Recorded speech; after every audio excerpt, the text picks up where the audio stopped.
Welcome to the Startup Funding Espresso. I'm Hall T. Martin, where we talk about how to raise funding and invest in startups and the time it takes to drink an espresso. If you have a question about startup funding or investing, please go to the website, startupfundingespresso.com, and type in your question into the chat bot in the lower right corner to receive an answer. I hope you enjoy this episode. Hello, this is Hall T. Martin with the Startup Funding Espresso, your daily shot of startup funding and investing. Most startup fundraisers seek capital from outside investors who are new to the round. This brings new investors into the cap table.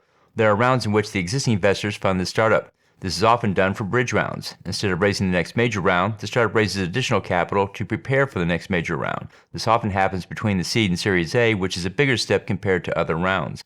An inside round often occurs around an important milestone, such as reaching cash flow positive or achieving a specific metric. They are often smaller fundraisers in amount.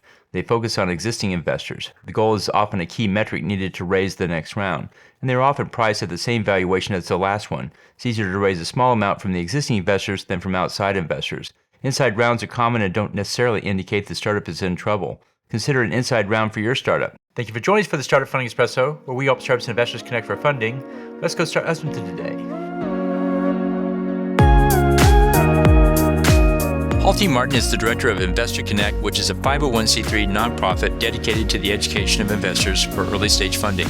All opinions expressed by Hall and podcast guests are solely their own opinions and do not reflect the opinion of Investor Connect. This podcast is for informational purposes only and should not be relied upon as a basis for investment decisions.